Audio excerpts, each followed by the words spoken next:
Quando o assunto é honestidade no poder público, o nosso país vai mal.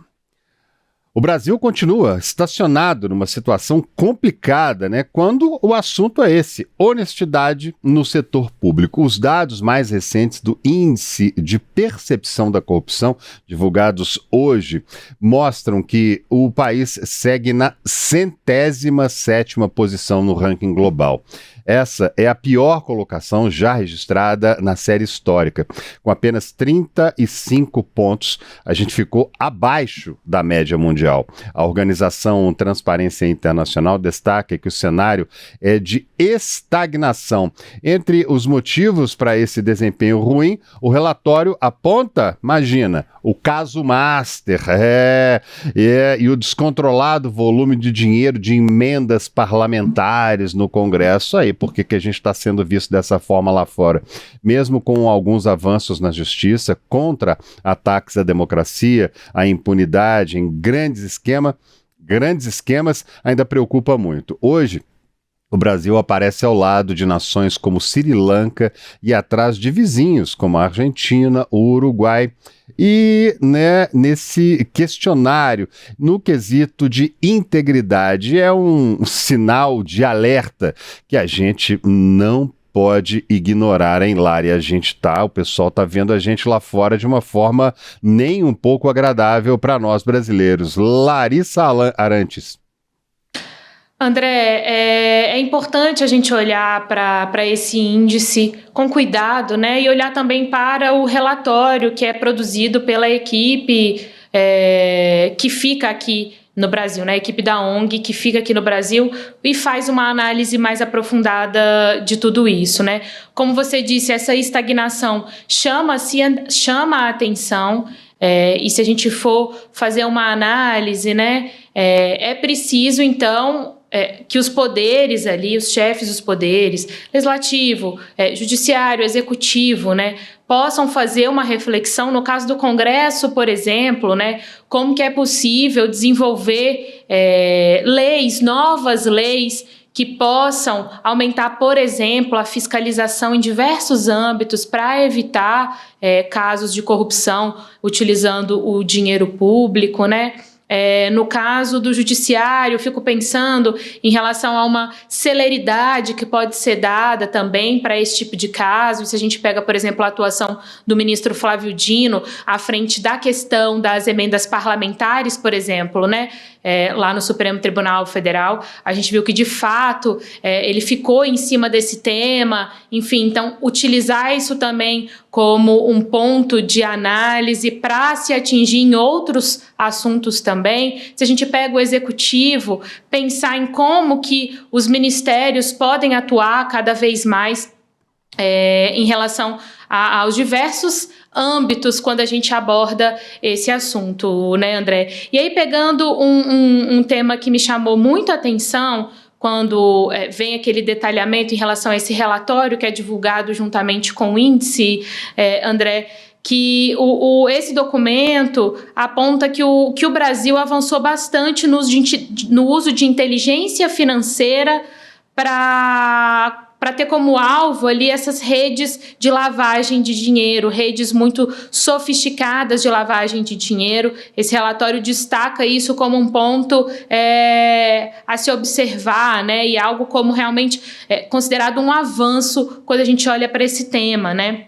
Inclusive, eles chamam ali essa inteligência financeira como um ponto de alteração de paradigma mesmo, como utilizar esses recursos, esses dispositivos para desmantelar esses esquemas extremamente sofisticados ligados, por exemplo, à lavagem de dinheiro. Mas, André, acho importante, sim, a gente sempre olhar para esse assunto e pensar para frente, né? E pensar em termos de proposição, o que pode ser feito nos diversos âmbitos, nos diversos poderes, para que a gente possa, quem sabe, nos próximos anos, ver uma melhora aí do Brasil nesse ranking, André. Pois é o que a gente espera e espera com muita vontade. Lari, um outro ponto desse levantamento que chama muita atenção é que a necessidade de investigação do caso Master e do banqueiro Daniel Vorcaro, esse assunto foi citado 36 vezes no relatório, 33 vezes no relatório.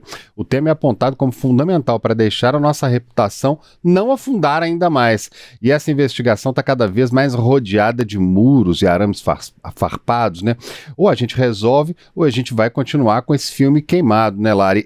E toda vez esse caso do Master, cada vez quanto mais ele se aprofunda, mais gente graúda, mais gente importante aparece e esconde ali. A liberdade com que ele falou durante as investigações, né, no depoimento dele, chamou muita atenção, porque ele falou numa naturalidade, falou que se ele tivesse gente influente não estava com tornozeleira, zombou ali praticamente de todo mundo, e é um caso que está sendo visto pelo mundo inteiro, o caso do Banco Master, como você está vendo aí na tela, hein, Lari?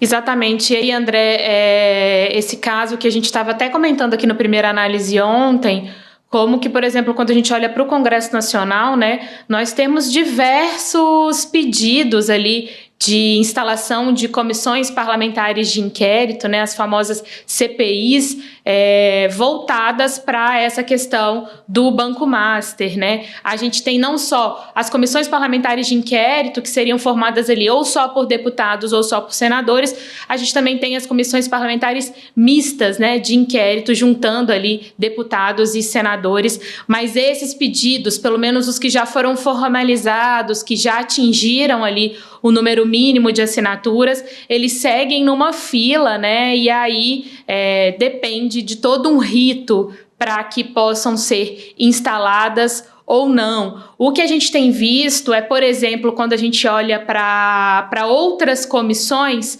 esse caso também esbarrando ali, né? E os parlamentares tentando também puxar algo desse tema para suas apurações, como é o caso da Comissão Parlamentar Mista de Inquérito do INSS, né? A gente tem visto aí uma série de iniciativas do presidente da comissão, o senador Carlos Viana, que está tentando fazer com que Daniel Worcaro preste um depoimento na comissão. E aí seria especificamente em relação a possíveis irregularidades envolvendo o Banco Master e a concessão ali de benefícios, né, do INSS, tanto para aposentados como pensionistas, mas como a comissão só trata disso, só esse tema pode ser abordado.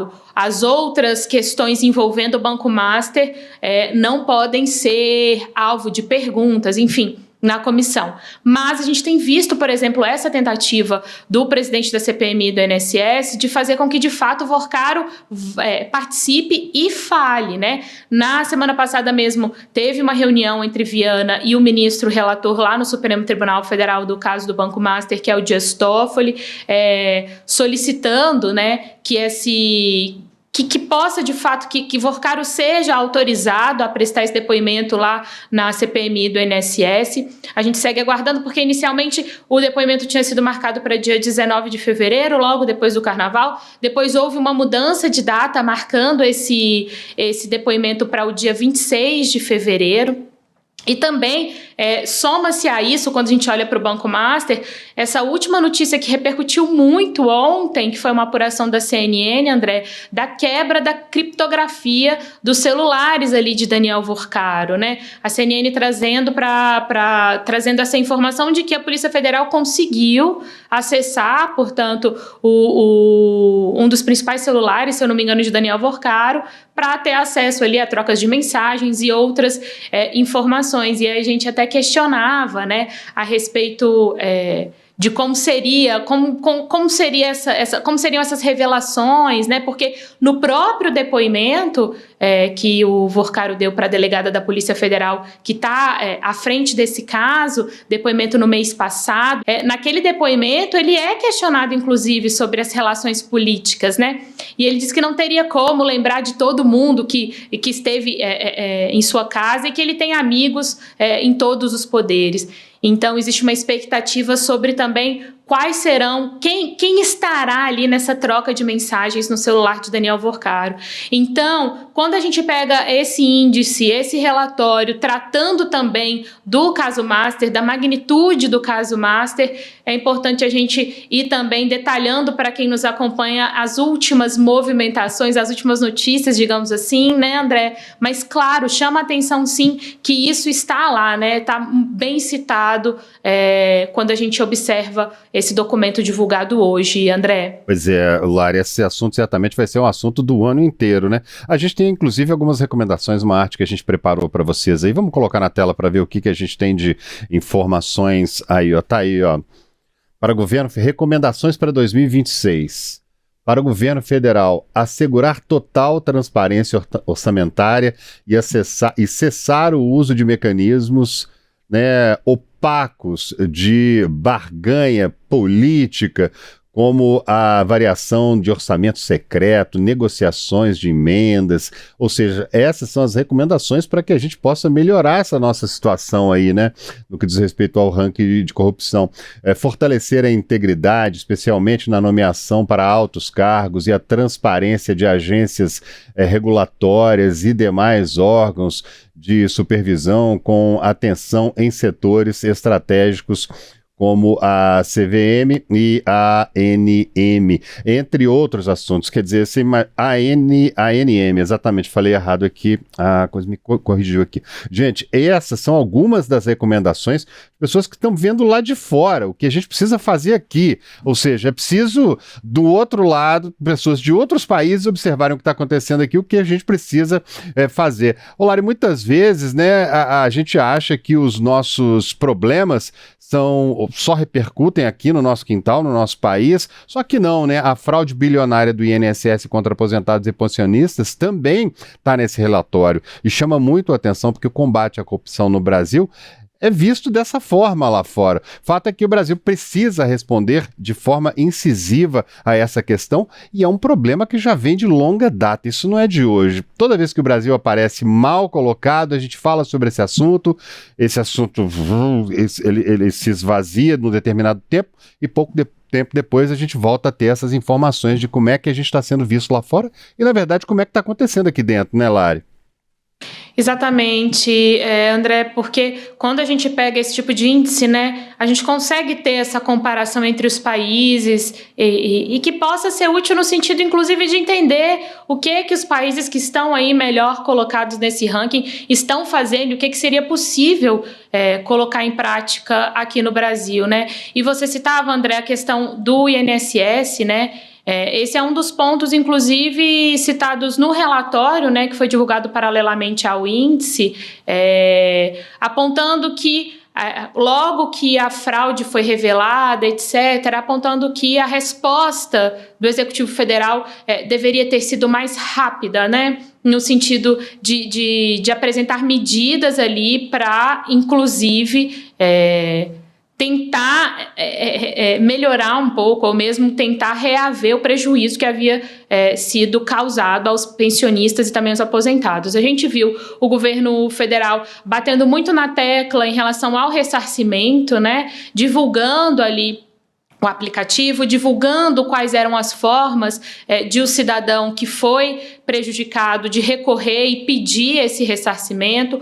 Logo que a fraude foi revelada, um pouco tempo depois, o governo citou, inclusive, que haveria uma busca ativa, né? As pessoas que teriam sofrido com essa fraude, mas que, de repente, não conseguiram fazer o pedido formal, seja via aplicativo ou outras formas, que haveria essa busca ativa dessas pessoas, mas o relatório apontando, sim, aí que havia a necessidade de uma resposta mais rápida. E agora a gente está vendo que esse assunto continua repercutindo.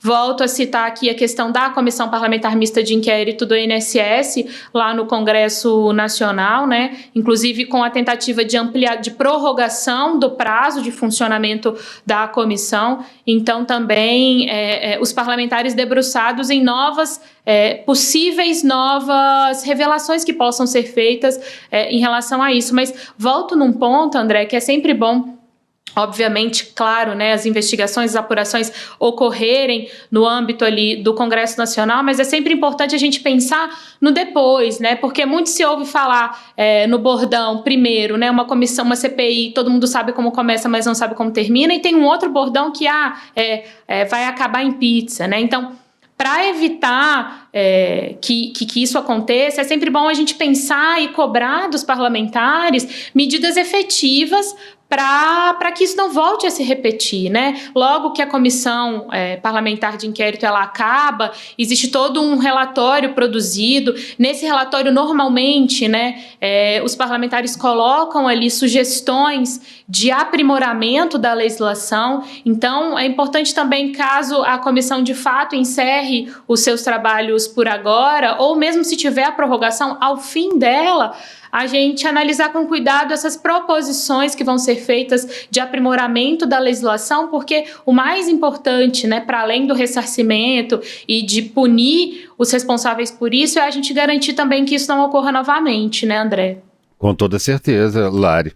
Gente, o presidente, né, do Banco Central, Gabriel Galípolo, ele reforçou, né, a importância da independência da autarquia para investigar casos como esse colapso do Banco Master. Durante o evento em São Paulo, o chefe do BC agradeceu ao presidente Lula pela garantia de liberdade nas decisões técnicas e na atuação da Polícia Federal. Galípolo explicou que a fiscalização identificou falhas de liquidez e problemas em carteiras que levaram à liquidação dessa instituição sobre a qual a gente vem falando aqui.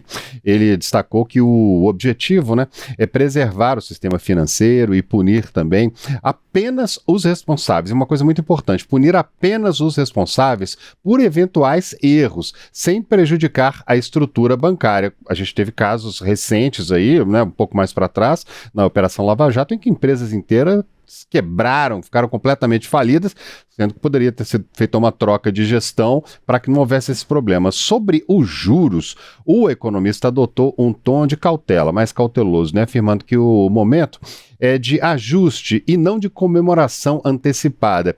Lari, como é que foi a recepção dessas declarações de Galípolo aí na nossa capital federal? Olha, declarações que ainda vêm repercutindo, André, e acho importante também a gente trazer para quem nos acompanha alguns dos trechos, principalmente quando ele trata da questão do Banco Master, né? E aí eu vou abrir aspas aqui para o que ele disse. Ele vem destacando ali que o ministro Haddad vem dando declarações reiteradas de apoio desde o primeiro momento. E ele diz o seguinte, o Gabriel Galípolo abre aspas, agradeço a Deus de estar passando por um processo como esse, tendo como presidente o Lula. Eu quero sublinhar a garantia da autonomia do Banco Central e da Polícia Federal, ele afirmou nesse evento, né? Então, ele destacando ali essa questão da autonomia, principalmente do Banco Central, para conduzir a apuração que acabou levando, portanto, à liquidação do Banco Master. Mas como você disse, né, André, é um assunto que vai continuar repercutindo. E só mais um trechinho aqui da fala do Galípolo que eu acho importante também a gente trazer, abrindo aspas mais uma vez.